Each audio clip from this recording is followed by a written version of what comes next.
Thank you, Chair Latta, for holding this important legislative hearing to discuss appliance and building policies.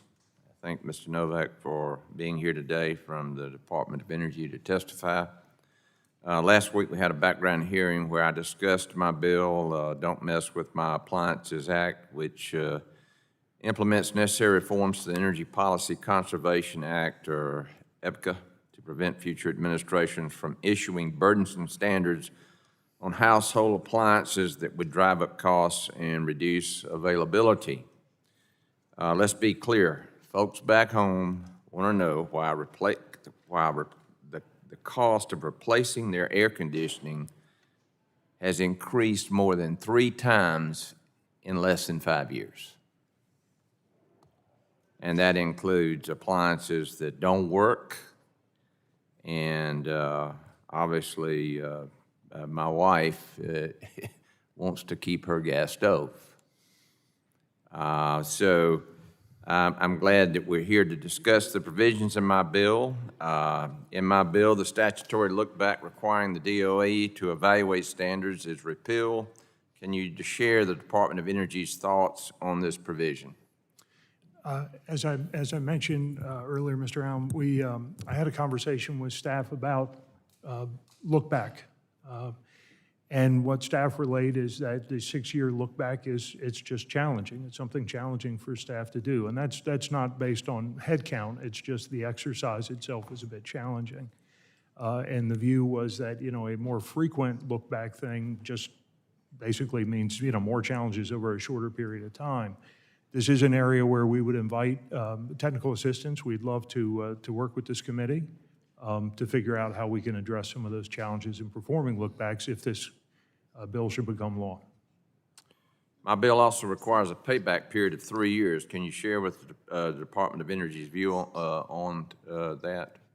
Payback periods are significant. As I mentioned earlier, the National Home Builders estimates, for example, a $31,000 increase to most home buyers, but a payback period of 90 years. While the National Association of Home Builders doesn't provide a working life of a home, they do provide working life of elements, and that is basically the working life of the elements of a home, the foundation, the walls, et cetera.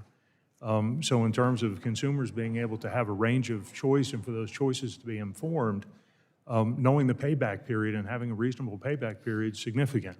To wait for a 90-year payback is not, you're not getting your money back in 90 years. How is the department currently prioritizing consumer savings in the rulemaking process? I'll have to take that question back to staff that handles the rulemaking in this area. Can you share any other insights on how my bill will protect consumer choice and affordability for appliances? Well, so the idea, at least as I understand the bill, sir, is that you would localize the assessment here. You would look at the utility of the appliance. Is the appliance doing what it's supposed to do? Is it actually yielding a significant energy savings? And instead of looking at something broad, social cost of carbon, that sort of thing, again, you would be having a localized inquiry about the efficiency of this particular appliance, measuring that against the utility of the appliance itself. I can share, my personal anecdote. We had 15 people under roof at Thanksgiving last year. We killed our dishwasher. We bought a new dishwasher. I went to, the store. I bought the nicest dishwasher I could find with the best Consumer Reports rating. It doesn't dry the dishes. Right, we dry we open it up, we leave it open for a day, or we towel down the dishes. This is something we think a sensible analysis of an appliance should take this into account. Right, is it doing what you ask? We have a clothes dryer where we routinely run 3 cycles because the moisture sensing thing, it doesn't give us anything other than wet laundry. So typically we hang the laundry around the house. Again, this a smarter analysis, I think, is going to pay a little bit more attention to the utility of the appliance to the consumer, and then making sure that if you're going to have some trades there in regard to energy efficiency, that again, that's a localized assessment. You want it to be a significant savings and not to give up significant utility to yield marginal savings.